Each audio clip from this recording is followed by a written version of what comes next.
I never thought I'd be the guy writing one of these posts. Yet here I am, 3 months after what should have been just a fun weekend at my wife's friend's wedding, trying to make sense of how my life imploded so quickly.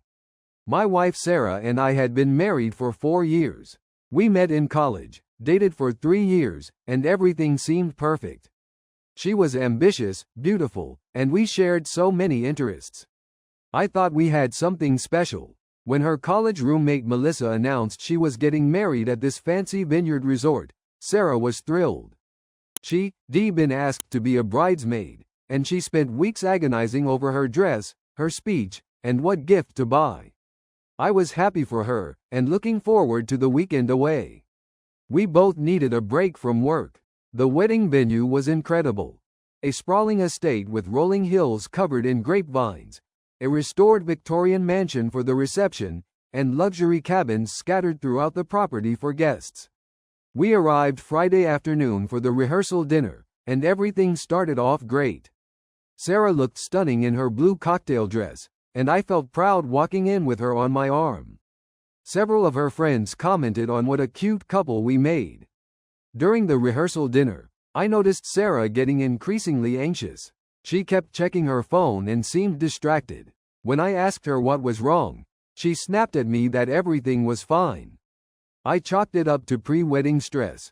She'd been working on her bridesmaid speech for weeks and was nervous about delivering it. I met the groom's friends, including his best man, Jake. He seemed like a decent guy, successful investment banker, athletic, the kind of guy who commands attention in any room. We chatted briefly about sports and work. Nothing memorable, just typical small talk. The actual wedding day started beautifully. Sarah was up early to join the bridal party for hair and makeup. I spent the morning exploring the grounds and chatting with some of the other plus ones, who were similarly at loose ends while their partners were busy with wedding duties. The ceremony was picture perfect. White chairs arranged on the lawn overlooking the vineyard, floral arrangements that must have cost a fortune, and Melissa looking radiant as she walked down the aisle. Sarah stood among the bridesmaids, occasionally catching my eye and smiling.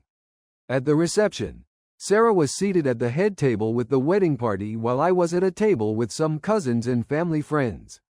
No big deal. That's standard at weddings. The speeches were heartfelt, including Sarah's, which had everyone alternating between tears and laughter.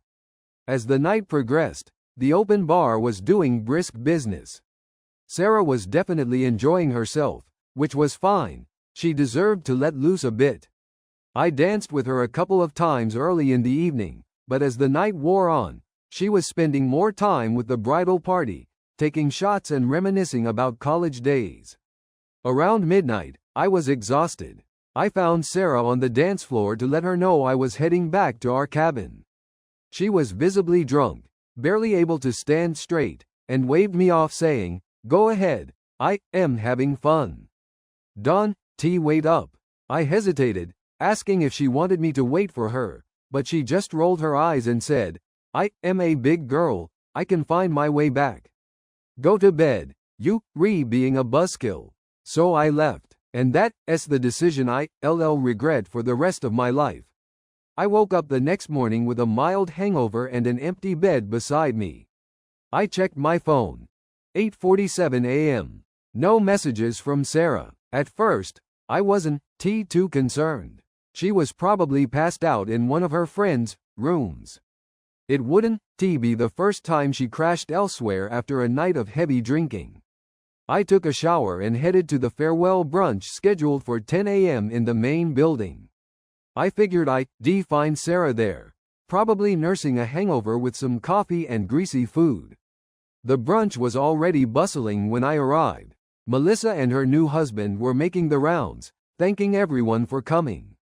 I grabbed some food and sat with a couple I'd met the day before. Still no sign of Sarah. By 11, I was starting to worry.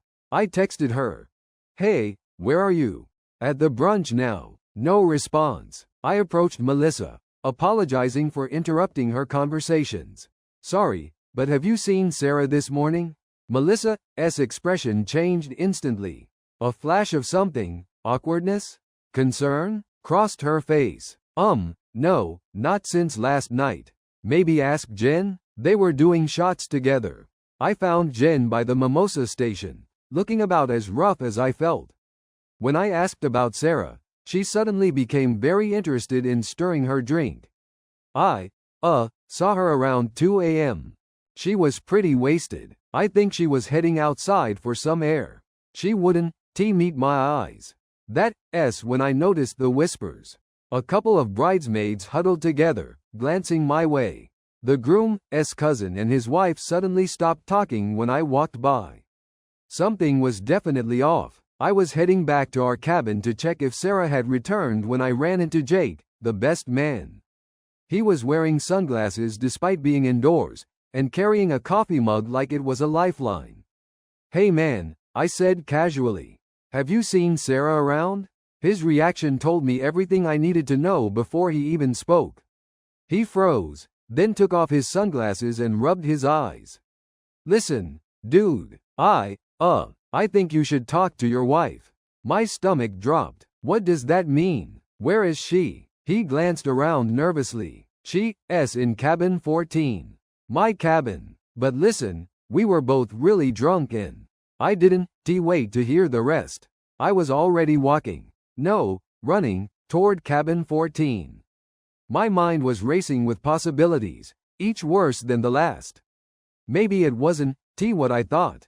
Maybe she just needed somewhere to crash. Maybe they just talked. I pounded on the door of cabin 14. No answer. I pounded again, harder. Finally, I heard movement inside, and then Sarah opened the door. She was wearing the same dress from last night, crumpled and askew. Her makeup was smeared, hair a tangled mess. She looked like hell. "What are you doing here?" she asked, voice raspy. "What am I doing here? What are you doing here?" I pushed past her into the cabin.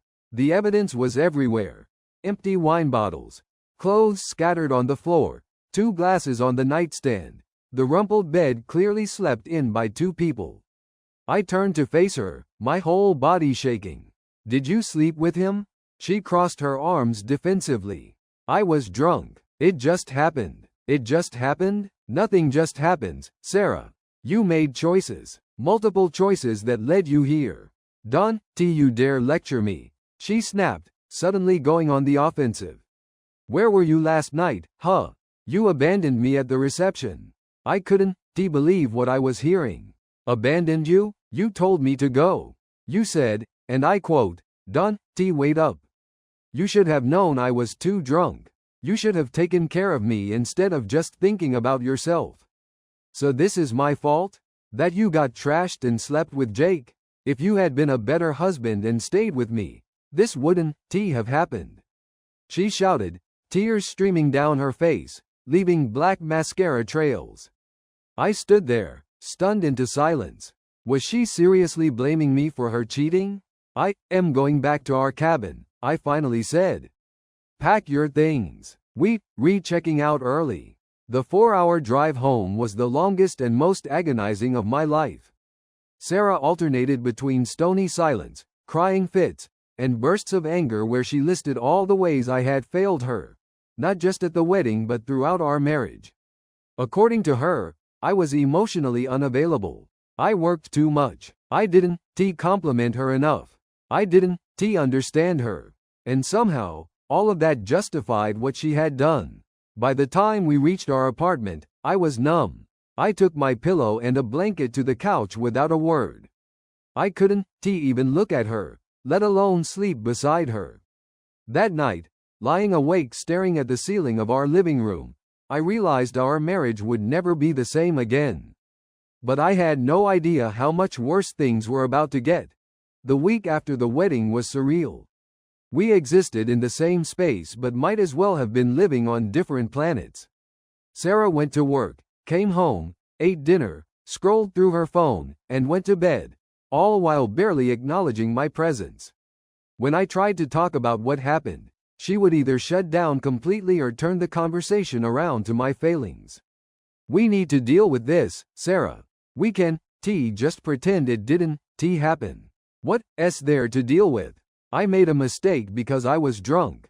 People make mistakes. Cheating isn't just a mistake. It's a choice.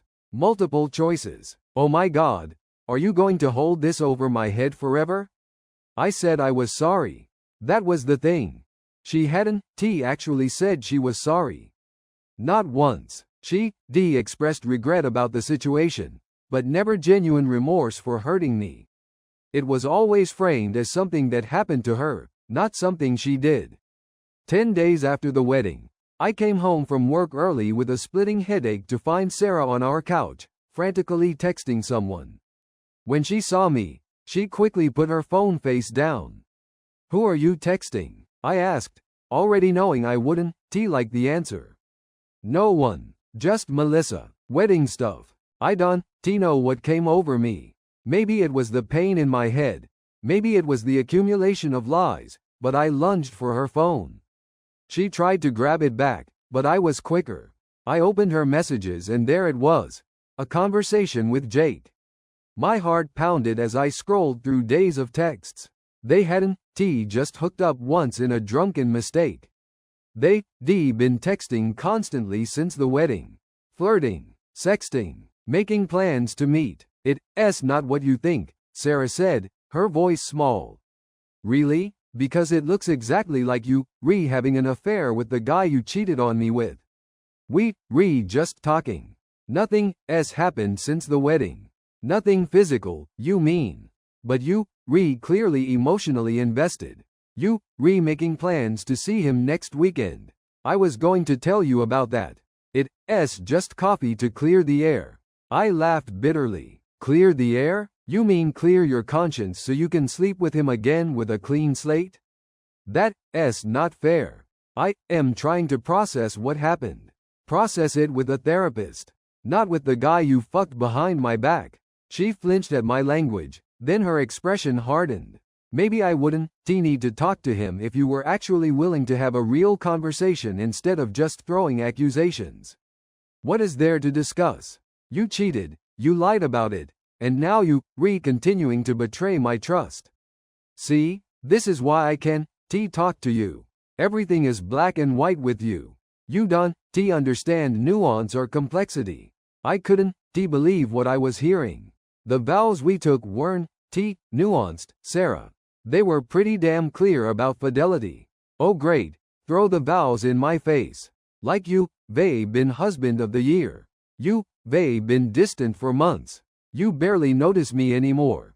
You more interested in your stupid video games and Reddit than spending time with me. This was classic Sarah. Deflect, attack, make me defend myself instead of addressing her behavior. But this time, I wasn't falling for it. "I am going to stay with Mike for a few days," I said, referring to my best friend who lived across town. "I need some space to think." "Fine, run away. That's what you do best anyway," she shouted as I packed an overnight bag. Mike was supportive but realistic when I showed up at his door.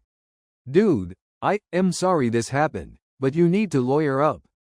Like yesterday, I resisted at first. Despite everything, some part of me still hoped we could work through this.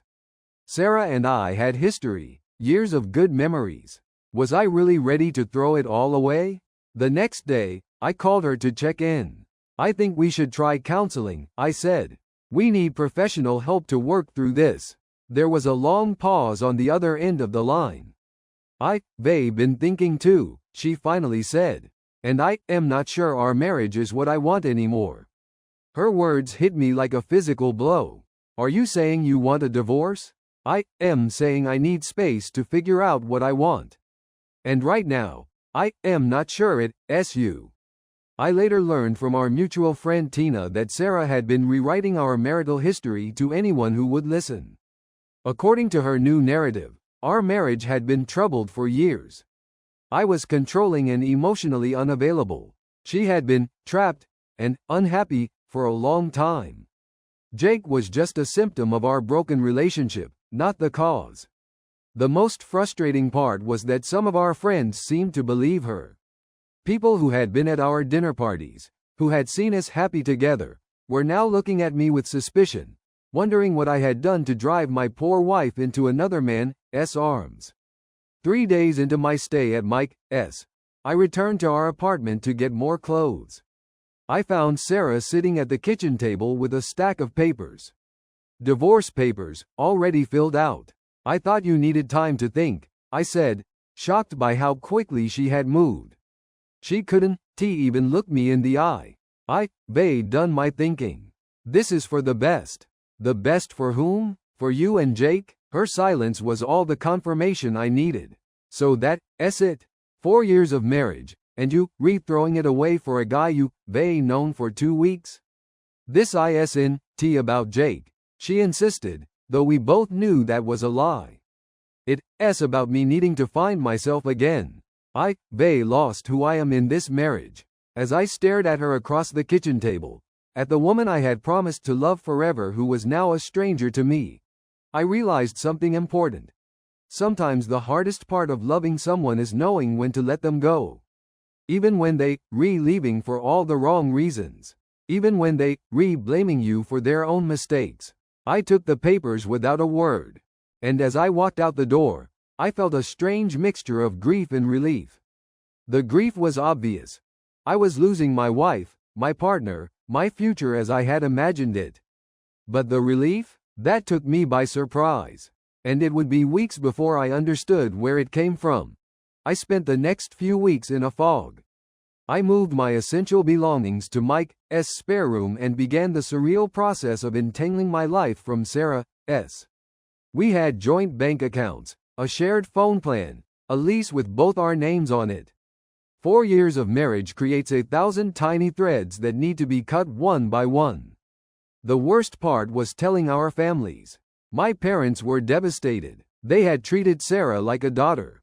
My mom called me crying, asking if there was any way to fix things, if we had tried counseling. I couldn't bring myself to tell her the full truth. That Sarah had not only cheated but had immediately jumped into a relationship with the guy. Sarah's family was a different story.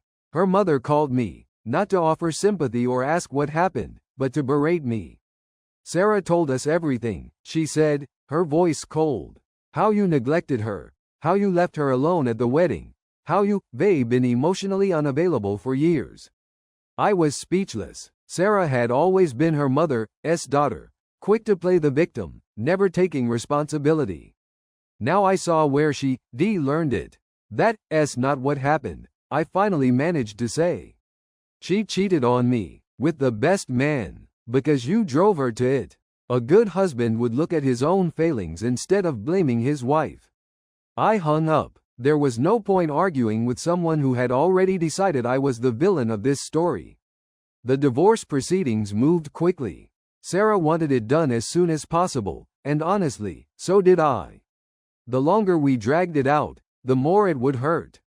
We didn't have kids, thankfully, or own property together. The main issues were dividing our modest savings and deciding who would keep the apartment. I let Sarah have the apartment. I couldn't imagine living there anymore, surrounded by memories and the ghost of what we had. Mike was happy to have me stay as long as I needed while I looked for a new place.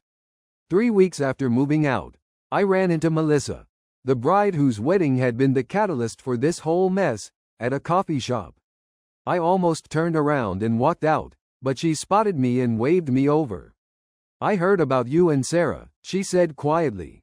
I am so sorry. I nodded, not trusting myself to speak. For what it's worth, I think what she did was horrible. Both at the wedding and after. I was surprised. Melissa had been Sarah's friend first. I expected her to take Sarah's side like everyone else. Thanks, I managed. It's been rough. I feel partially responsible, she admitted. It was my wedding, and Jake was. Well, he was part of our wedding party because he's Tyler's friend, but he's always been kind of a player. I should have seen it coming. It's not your fault, I said. Sarah made her choices. Still, I want you to know that not everyone believes her version of events. Tyler and I know how happy you two were. We've seen how you were with her, always supportive, always loving. This narrative she's spinning about you being some kind of monster. It's not right. I felt a lump in my throat. After weeks of being painted as the bad guy, having someone acknowledge the truth meant more than Melissa could know. Can I ask you something?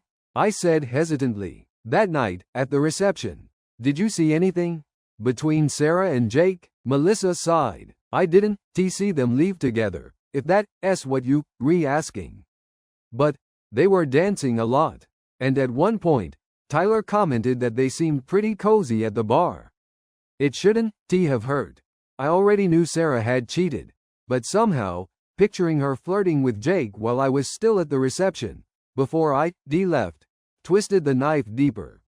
I think the worst part, I said slowly, is that she's convinced herself this is somehow my fault. That I drove her to it. That I am the reason our marriage failed. That's Sarah, Melissa said with a sad smile. She's been that way since college. Nothing is ever her fault.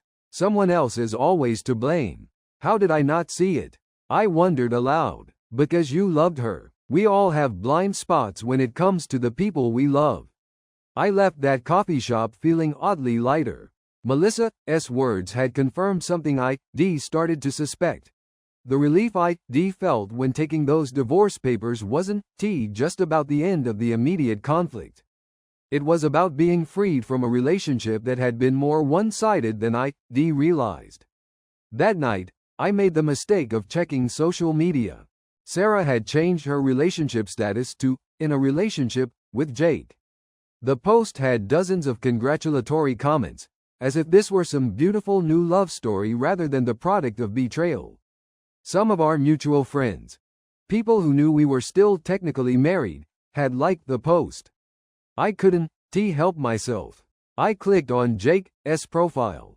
His most recent post was a selfie of him and Sarah at some bar, his arm around her shoulders, both smiling widely. The caption read, "Sometimes the best things in life come when you least expect them." I threw my phone across the room. The next day, I got a text from Sarah asking if I signed the divorce papers yet. No greeting, no acknowledgement of her new public relationship status. Just, "Have you signed the papers yet? My lawyer needs them by Friday." I had been dragging my feet, not because I wanted to reconcile, but because signing felt so final. Like admitting defeat. But seeing her relationship flaunted so publicly, being treated like nothing more than a bureaucratic loose end she needed to tie up, it finally crystallized something for me. I deserved better. I signed the papers that afternoon and dropped them off at her lawyer's office. I blocked Sarah and Jake on all social media. I started therapy. I joined a gym. I focused on rebuilding my life, piece by piece. 2 months after the wedding that had destroyed my marriage, I received an email from Sarah. The subject line simply read, "We need to talk." I stared at Sarah's email for a long time. We need to talk. 4 simple words that sent my anxiety spiraling. What could she possibly want? The divorce was proceeding. She had Jake now. Why couldn't she just let me move on? Against my better judgment, I replied, "What about?" Her response came within minutes. I'd rather discuss this in person. Can we meet for coffee tomorrow? Part of me wanted to refuse. To tell her that anything she had to say could be said through our lawyers. But another part, the part that still woke up in the middle of the night wondering how someone I loved for years could turn into a stranger, needed closure. I agreed to meet her at a neutral location, a coffee shop downtown that neither of us frequented. As I walked in the next day, I felt like I was going to a job interview I didn't want. Nervous, resentful, wishing I could be anywhere else. Sarah was already there, sitting at a corner table with 2 cups in front of her. She looked different, thinner, tired. The confident, almost arrogant demeanor she had when handing me divorce papers was gone. "I got you a latte," she said as I sat down. "Still 2 sugars, right?" I nodded, struck by the strange intimacy of her remembering how I took my coffee. Like muscle memory from a relationship that no longer existed. "So," I said, not touching the drink, "what did you want to talk about?" She took a deep breath. Jake and I broke up. I felt nothing. Not satisfaction, not vindication, not even surprise. Just emptiness. I am sorry to hear that, I said automatically, social reflexes kicking in. No, you, not, she said with a weak smile. And you shouldn't, TB. He was not who I thought he was. And what does this have to do with me? She looked down at her hands. I've been doing a lot of thinking. About us. About what happened. About how I acted afterward. Sarah, no, please, let me finish. I was horrible to you. What I did was unforgivable, and then instead of owning it, I blamed you. I painted you as the bad guy to make myself feel better. I convinced myself you deserved it somehow. Tears were forming in her eyes now. The truth is, you were a good husband. Better than I deserved. And I threw it all away for, what? A guy who dumped me after 6 weeks when he found someone new. A chance to feel young and reckless again? I sat there, stunned by her sudden display of self-awareness. This was the apology I had wanted weeks ago. The acknowledgement of my pain.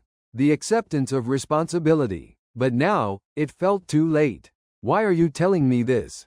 I asked. She reached across the table, trying to take my hand.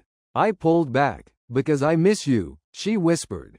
Because I made the biggest mistake of my life, and I am asking if there's any chance at all that we could try again. Time seemed to stop. 4 months ago, I would have given anything to hear those words.